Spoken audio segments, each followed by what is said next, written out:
Fatos e versões. O que vai impactar na sua vida agora no Café com Política. Deputado, para a gente começar aqui o bate-papo, nós tínhamos falado aqui no início dessa conversa que o senhor acabou de deixar a função, né, o cargo de vice-líder do governo na Assembleia Legislativa. O senhor disse que foi, e o governo também, que foi uma decisão tomada sem traumas, sem dificuldades, né? E que fazia parte até de um planejamento do senhor mesmo. E aí eu pergunto, deputado, que balanço o senhor faz desse trabalho como vice-líder do governo na Assembleia? O senhor que é um deputado de primeiro mandato e, para além disso, quais foram as dificuldades que o senhor enfrentou nesse papel de ter que articular com outros deputados? Rodrigo, o balanço é muito positivo, né? O governo Zema se elegeu sem fazer coligação com qualquer outro partido, tendo apenas 3 deputados, né, inicialmente na sua base, e com um discurso de campanha bastante agressivo, né, que gerou uma série de ressentimentos, de desconfianças. E o trabalho que a gente tinha adiante era enorme. A gente precisava fazer reformas para Minas Gerais que dependiam de aprovação de emenda à Constituição, que exige 48 votos. Então a gente precisava sair de 3 para 48 e sem praticar, né, o chamado ali governismo de coalizão, com indicação de secretários dos partidos para formar a base, etc. O governo preferiu formar um secretariado técnico, né, para poder fazer a gestão de Minas Gerais o mais eficiente possível, que a nossa situação era desesperadora. Então, com muito diálogo, que foi o que nos restou, e ainda bem que nos restou isso, porque o diálogo significa respeitar o outro, avaliar quanto é experiência, o conhecimento que ele tem por de um mundo diferente, a gente conseguiu sair de 3 para 52 no intervalo de 20 meses e aprovamos a reforma da Previdência 2 semanas atrás. Deputado, quem vai assumir o posto deixado pelo senhor vai ser a Laura Serrano, deputada também pelo Partido Novo. Houve uma conversa entre vocês para que ela possa dar continuidade ao trabalho que era feito pelo senhor?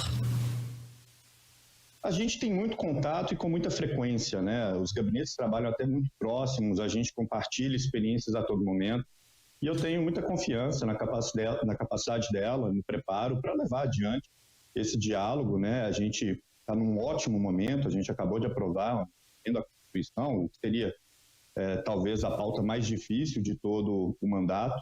Eu tenho plena confiança que ela tem capacidade de manter esse bom diálogo com a Assembleia, de levar isso adiante ainda, porque a gente tem outras pautas importantes pela frente que certamente vão demandar atenção. O que eu posso dizer é que, bem, vai consumir um tempo danado dela, né?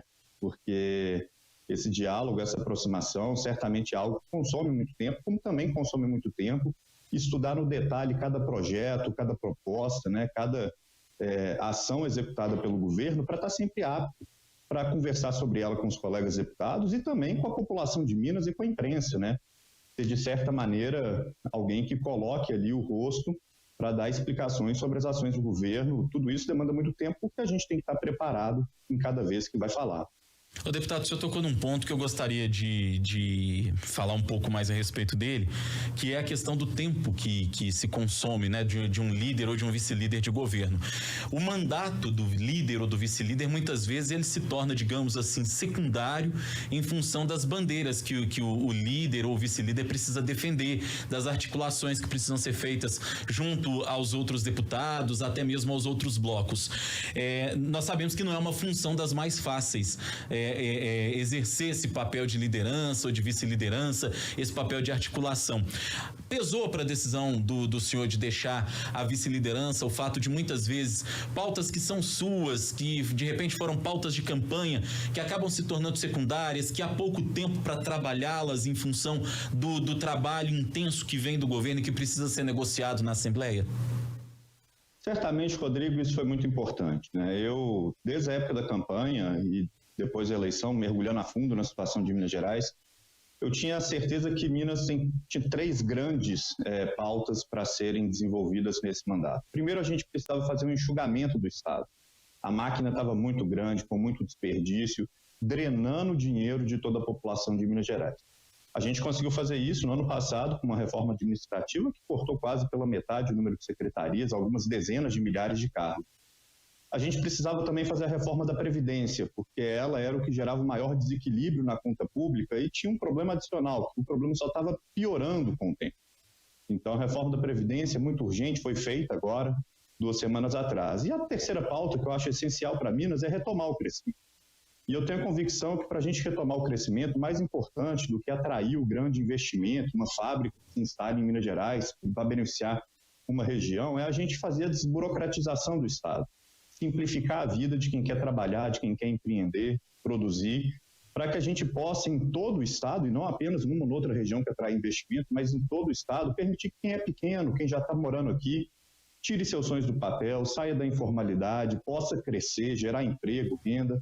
E essa pauta de desburocratização é muito bandeira do meu mandato, mas estava ficando num plano secundário. E passados agora a reforma administrativa, a reforma da Previdência, eu sinto que é hora de eu dedicar todo o esforço de tempo e atenção que antes eu dedicava à articulação do governo, às questões do governo, para essa pauta específica, para ajudar Minas a voltar a crescer, e especialmente voltar a crescer facilitando a vida de quem é pequeno.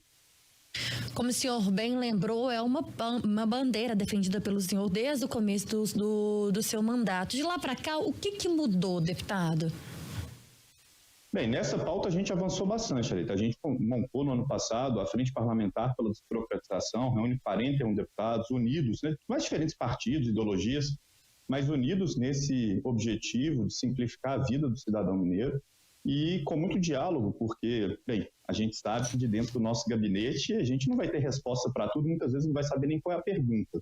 A gente precisa estar em contato com a população que vive no dia a dia, na pele, né, diretamente as dificuldades da burocracia para saber qual que é a prioridade para a gente consertar. Então, em contato com diversos setores produtivos, a gente colheu um total de 117 sugestões de simplificações que encaminhamos para o governador no ano passado. 67 delas já acatadas, outras 40 ainda em análise, menos de 10 foram rejeitadas. E para esse ano o foco é a gente fazer uma revisão da própria legislação mineira, das leis aí que saíram da Assembleia e que cabe à Assembleia poder fazer uma modificação, poder fazer o aperfeiçoamento. A questão do tempo, Thalita, é que eu acho que é muito importante, né? Eu sou um deputado que sou muito assíduo à Assembleia e normalmente quando eu saio a portaria já fechou, eu tenho que dar a volta toda no prédio porque sai tarde da noite de lá. E grande parte desse tempo, dessas longas horas de jornada, eram dedicadas para estudar os projetos, as ações do governo e para poder, durante as horas de maior movimento da Assembleia, estar em contato com os colegas parlamentares, criando essas pontes de diálogo. E agora, certamente, né, tendo a deputada Laura Serrano como alguém muito capacitada para se colocar adiante, né, essa carga de trabalho, essa função, creio que eu vou ter muito mais tempo para poder gastar essas mesmas horas conversando com a população sobre as burocracias que atrapalham a vida dela e também formulando projetos de lei, revisando legislação já existente, para a gente simplificar a vida e fazer com que Minas Gerais seja um estado amigo de quem quer trabalhar. O deputado, o senhor fala na desburocratização e a gente bem sabe que a burocracia ela atrapalha muito a vida de todos nós cidadãos. Mas numa outra ponta, existe também muitas vezes a omissão do Estado na falta de regulação de algumas coisas. Qual é ou qual deve ser o limite e o equilíbrio entre a desburocratização e a questão da falta de regulação que ainda existe para uma série de coisas? O melhor indicativo, Rodrigo, é a gente analisar o que é questão de segurança, que pode envolver risco para terceiros. Quando a gente tem atividades que envolvem risco, né, a segurança de outras pessoas, é importante haver uma padronização, uma regulação, para que isso não gere danos, né, em quem não está diretamente envolvido, não optou por participar daquilo. Agora, quando são atividades eminentemente privadas, o ideal é que se deixe, né, pela livre escolha das pessoas se vão querer ou não contratar aquele produto ou serviço, se vão querer ou não prestar aquele tipo de atendimento. Então, acho que o fator segurança é um bom indicativo. Vou dar um exemplo. Né? A gente tem uma regulação que eu tenho mergulhado a fundo nela aqui, trabalhado junto ao governo do Estado, que diz respeito ao frete de passageiros. Né? Ou seja, é você alugar um ônibus para fazer uma excursão, basicamente.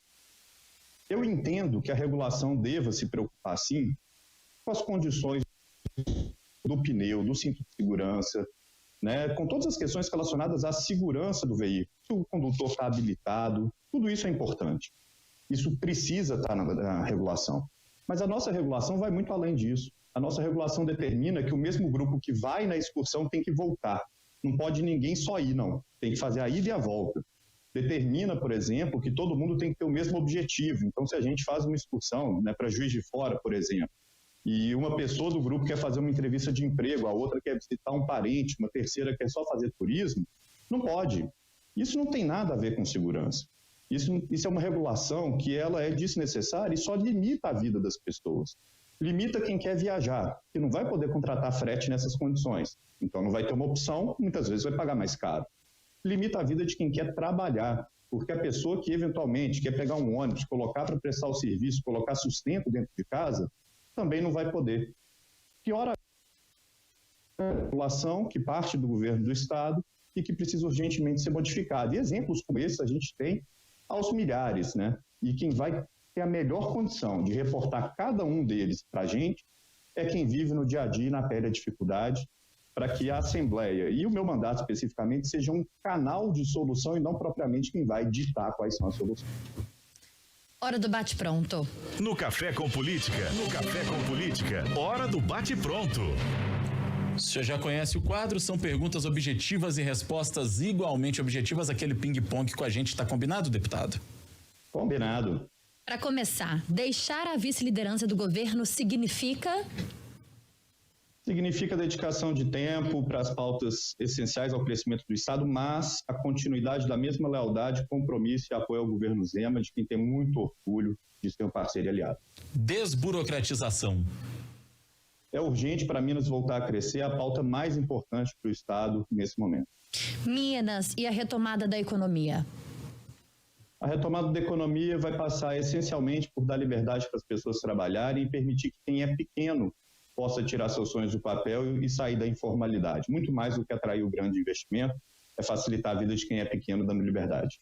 O governo perde ou ganha força na Assembleia? O governo está no seu melhor momento na Assembleia e tem tudo para continuar nesse ritmo. A relação está muito positiva. Como o governador reagiu à sua saída? A gente comunicou isso no almoço, bastante informal, descontraído, com boas risadas e muito companheirismo. Ele se colocou à disposição para ajudar também na pauta da desburocratização e disse que conta com o meu apoio para as pautas do governo. Eu acho que temos um entendimento recíproco nisso. A gente gosta muito de trabalhar um com o outro. Laura Serrano. Absolutamente capacitada para seguir adiante com essa missão, uma deputada admirável, que tem uma capacidade e um preparo invejáveis e que, com certeza, vai fazer um grande papel. Deputado estadual Guilherme da Cunha, do Partido Novo, foi o nosso convidado de hoje no Café com Política. Obrigada, deputado, pela entrevista do senhor. Obrigado, Thalita. Obrigado, Rodrigo. Obrigado a todos os ouvintes. É um prazer falar na Rádio. Obrigado, deputado. Prazer falar com o senhor. 9h01.